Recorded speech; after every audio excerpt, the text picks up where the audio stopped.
WhatsApp guys, आज हम देखने वाले हैं दबंग मुस्लिम महिला मोदी और राम मंदिर पर जो कहा। ओ भाई, राहुल ओवैसी सुन रह नहीं पाएंगे। नाज़े इलाही खान का इंटरव्यू है, वीडियो होगी काफी इंटरेस्टिंग। ओरिजिनल वीडियो का लिंक है डिस्क्रिप्शन में। भैया जय हिंद, जय भारत, जय श्री राम जरूर लिख देना। करते हैं शुरू, 1 2 3 गो। बहुत अच्छा महसूस कर रही हूँ। देखिए, हम भगवान को चुने, सहन होता है, समझ में भी आता है, लेकिन भगवान ने हमारे भारत के प्रधानमंत्री को चुना। ये बहुत बड़ी बात है। मोदी जी को चुना, ये बहुत बड़ी बात है कि 1993 के संघर्ष से 2024 में अब जाकर के जो आस्था थी, जो विश्वास था, जो सपना था, वो पूरा होने जा रहा है। राम राज होने जा रहा है। और अब तो राम जी वहां पर आ भी चुके हैं, विराजमान हो भी चुके हैं।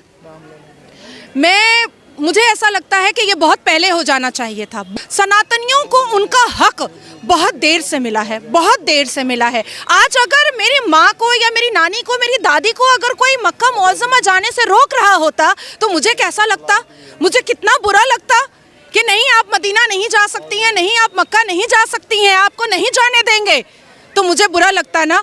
तो कितने साल आप लोगों ने इंतज़ार किया, कितने साल इंतज़ार किया। कभी कभी सोचती हूँ तो आंखों में पानी आ जाता है कि ना जाने कितने महंतों ने और संतों ने अपनी जान गंवाई, कितने राम के भक्तों ने अपनी जान गंवाई, तब जा करके आज इतने लोगों को ये दिन देखने को मिल रहा है। और भगवान राम सिर्फ सनातनियों के नहीं है, भगवान राम हम जैसे शिक्षित और इस राष्ट्र और इस भूमि से मोहब्बत करने वाले मुसलमानों के भी हैं। हमें भी पूरी श्रद्धा और आस्था है उन पर, हमें भी पूरा विश्वास है उन पर। और इसीलिए मैंने कहा कि 411 सीटों से जब मोदी जी दोबारा शपथ लेंगे तो सबसे पहले नाजिया माथा टेकेगी भगवान राम जी के मंदिर में। मुस्लिम होकर के मंदिर में जाऊंगी। लो, कोई पहली बार थोड़े ही हो रहा है। और मुस्लिम होकर के मैं मंदिर क्यों नहीं जा सकती हूँ भाई? क्या मैं आफ्ताब की तरह बोटियां कर रही हूँ? क्या मैं नासिर खान की तरह बलात्कार कर रही हूँ, या अवैसी की तरह भारत के माहौल को भड़काऊ भाषण दे करके खराब कर रही हूँ, या लैंड माफिया खोल करके बैठी हूँ वक्फ बोर्ड की तरह, या हलाल सर्टिफिकेट की तरह जाली धंधा कर रही हूँ, या हलाला के नाम पर प्रोस्टिट्यूशन करवा रही हूँ? मैं तो ऐसा कुछ नहीं कर रही हूँ। मैं तो आस्था और विश्वास की जगह पर आ रही हूँ, एक पाक जगह पर आ रही हूँ, एक पवित्र जगह पर आ रही हूँ। मैंने क्या गलत किया? मैंने कुछ भी गलत नहीं किया। नहीं लगता मैम ऐसे बोलते हुए कहीं फतवा ना जारी हो जाए? फतवा जारी होगा तो भारत में जितने कोर्ट है उसी में चप्पल घिसवा दूंगी। बहुत बढ़िया, जय श्री राम। अगर एक मुस्लिम महिला हिंदू के भजन को गा देती है तो उसके लिए फतवा जारी हो जाता है, और आप खुलकर बोल रही हैं। हाँ, मैं तो खुलकर बोलूंगी, एकदम खुलकर बोलूंगी। काहे नहीं बोलूंगी? कौन रोक सकता है मुझे? अवैसी साहब के पास, मदनी साहब के पास, बर्क साहब के पास बहुत बड़ा फ्रीडम ऑफ स्पीच है। आर्टिकल 19, 14, 21, 22, 29 मेरे लिए नहीं है। काहे नहीं होगा मेरे लिए? मेरे लिए नहीं होगा। हम भी फ्रीडम ऑफ स्पीच पे बात करेंगे, फ्रीडम ऑफ स्पीच पे बात एकदम। और मैंने तो संविधान पढ़ा हुआ है। अवैसी अगर बैरिस्टर है तो नाजिया कोई जाहिल अनपढ़ तो नहीं है कि वो समझा देंगे भाई मेरा फ्रीडम ऑफ रिलीजन है, मेरा फ्रीडम ऑफ स्पीच है। तो मेरा कहाँ चला गया? मेरा कहाँ चला गया? मैं जाकर के सीरिया में ढूंढूं क्या अपना फ्रीडम ऑफ स्पीच? मैं सीरिया में ढूंढूंगी क्या? फ्रीडम ऑफ स्पीच की बात कर रहे हैं तो बात भाईचारे की करिए ना। ये तो कहीं ना कहीं बोल रहे हैं कि धर्म के नाम पर, मंदिर मस्जिद के नाम पर बार बार माहौल खराब होता रहा है। चलिए भाईचारे की बात करते हैं। ज्ञानवापी दे दो बिना लड़े। बहुत बढ़िया। भाईचारे की बात करते हैं, भाईचारे की बात करते हैं ना। सनातनी बेटी श्रद्धा की बोटियां करके आफ्ताब को फिर ससुराल भेज दिया गया, जेल। हमारे और आपके टैक्स के पैसे पे उसको दामाद बना करके रखा गया है जेल के अंदर। कटवा दो, औजार बना दो नामर्द, क्योंकि इस्लाम तो यही कहता है। इस्लाम तो यही कहता है ना कि बलात्कारियों को नामर्द बना दिया जाए। सऊदिया का कानून भी यही कहता है, और हमारे अल कुरान 30 पारा भी यही कहता है कि अगर कोई भी मुसलमान मर्द ज़िना करता है तो उसको नामर्द बनाया जाए। बनाओ, मैं लिस्ट दे देती हूँ बलात्कारियों का, मुसलमान बलात्कारियों का। आपने ज्ञानव्यापी की बात की, ज्ञानव्यापी दे दो, भाईचारे की बात करेंगे, शुरुआत करेंगे। करते हैं शुरुआत ना। ओवैसी साहब ने कहा था कि 1991 का जो वर्शिप एक्ट है उसका उल्लंघन है। ये क्यों वहाँ पर पूजा नहीं हो रही थी? 1717 से वहाँ पर पूजा हो रही है। जयपुर के महाराजा जी ने जब वहाँ पर चबूतरा बनवाया था, चौकी रखी थी, वहाँ से लेकर के 1858 में पहला मुकदमा दायर हुआ था। 1885 में फैजाबाद कोर्ट में सीरियल नंबर 68 केस गया था, और उसके बाद से लेकर के सर्वोच्च न्यायपालिका में जब 2 डेकेड लड़ाई, निर्मोही अखाड़ा के साथ और वीएचपी के साथ जब हो रही थी तो ये लोग क्या अपने मुंह में लेमन जूस लेकर बैठे थे? All India Muslim personal law board लड़ करके क्यों नहीं जीते? लड़ करके क्यों नहीं जीते? सबूतों के आधार पर क्यों नहीं जीते? जब आचार्य जी ने 441 वेदों और ग्रंथों के सबूत रखे थे मुसलमान जज के सामने, तब उसको क्यों नहीं काट पाए? अरे भाई, लीगल भी आप जीते हैं, धार्मिक भी आप जीते हैं और इमोशनली भी आप जीते हैं। तीनों आधार पर आपकी जीत हुई है। तो अब इसमें क्या हम लोग क्या बोल सकते हैं? और अवैसी साहब जो बोल रहे हैं वो अपना टीआरपी बनाने के लिए, माहौल गर्म करने के लिए ये सब बोलते रहता है। खुद बैरिस्टर है, 5 मुसलमान भी बैरिस्टर नहीं बना पाया, 5 मुसलमान भी बैरिस्टर नहीं बना पाया। लेकिन मैम, एक तरफ जहां राम के नाम पर राजनीति तो दशकों से होती आई, लेकिन अब सीधा सीधा आरोप लग रहा है कि बीजेपी जो है एक पॉलिटिकल इवेंट ऑर्गेनाइज कर रही है, ये कोई आस्था वास्ता का प्रोग्राम नहीं है। तो फिर अवैसी भी नमाज बिछा करके नमाज जो है अपने सियासत के फायदे के लिए ही पढ़ता होगा, उसी के लिए पढ़ता होगा। धार्मिक अगर किसी के धर्म को हम उंगलियां उठाएंगे तो हमारे धर्म पर भी तो उंगलियां उठेंगी ना। आप लोग बहुत शरीफ आदमी लोग हो, सनातनी बहुत टॉलरेंस है, बड़ा बर्दाश्त है आप लोगों के अंदर। ऐसा इसलिए बताया जाता है। कौन बता रहा है? आमिर खान ने कहा था ना कि इस देश में इंटॉलरेंस बढ़ गया है, डर लगता है अब। यहाँ का नमक खा करके और यहीं के थाली में लुंगी उठा करके हगने वाले को मैं एकदम वैल्यू नहीं देती हूँ, एकदम वैल्यू नहीं देती हूँ। इसलिए लाल सिंह चड्ढा का मैंने लुटिया डुबो दिया था सारे स्टेट में केस करके, सारे स्टेट में मैंने केस करवाया था कि इसको बैन करो। अच्छा मैम, एक तरफ अभी बहुत पवित्र जगह हम लोग खड़े हैं, प्रभु हनुमान जी का ये स्थान माना जाता है और बहुत प्राचीन है। जब कहा जाता है कि कण कण में राम है, व्यक्ति व्यक्ति में राम है और राम की कोई अस्तित्व नहीं जान पाया, ना जान पाएगा, क्योंकि वो बिना आकार के होते हैं। आस्था तो यही कहती है।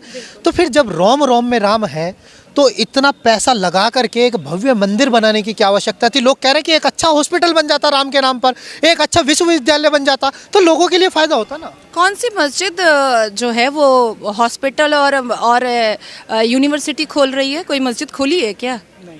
तो कहीं से तो शुरुआत करनी पड़ेगी। नहीं, सारी मंदिरें सरकार को टैक्स दे रही हैं, सारी मंदिरें यूनिवर्सिटी खोल रही है, कैंसर हॉस्पिटल खोल रही है, गुरुकुल खोल रही है। मंदिरें तो बहुत पार्टिसिपेट कर रही हैं, बहुत, और अपने पैसे से पार्टिसिपेट कर रही हैं। और राहुल बाबा के अब्बा जान ने बनवा दिया क्या मंदिर?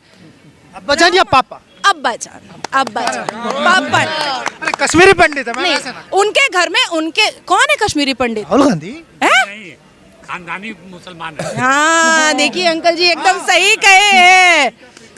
1954 लगता तेरे को मानने। सुनिए 1949 में अजमेर शरीफ गए थे नेहरू साहब। नेहरू मामू बनाए हैं हम लोग सबको, आप लोगों को कुछ ज्यादा ही बनाए हैं। चाचा वो है नहीं, वो मामू बनाए हैं आप लोग सबको।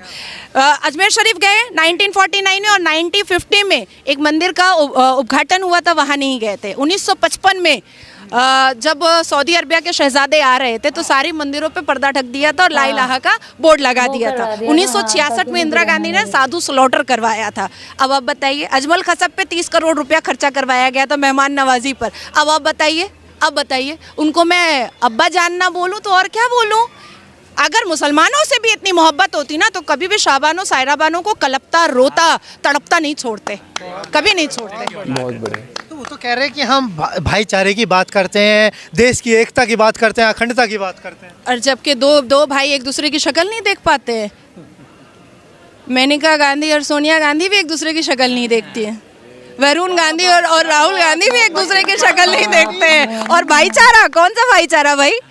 निकले तो है भारत जोड़ो न्याय यात्रा पर, लोगों को न्याय दिलाने। पश्चाताप यात्रा है, पश्चाताप यात्रा।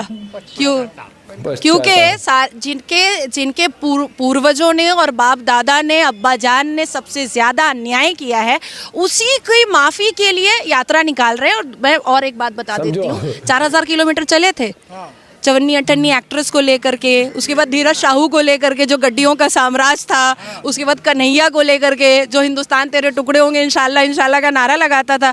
क्या पाली है? 3 राज ना मिला ना। और तीन राज में क्या हुआ? मुंह के बल गिरे हैं।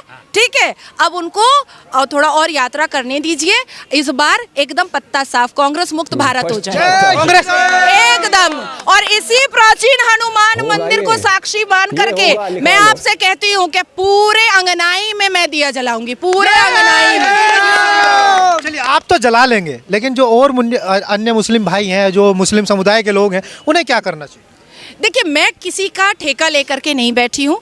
मेरी बहनें, जो मुसलमान बहनें हैं, आज देखिए मैं सुबह में न्यूज़ पे थी, मुजफ्फरनगर की बहनें जो हैं वो हाथ में मेहंदी लगवा रही हैं श्री राम भगवान जी का।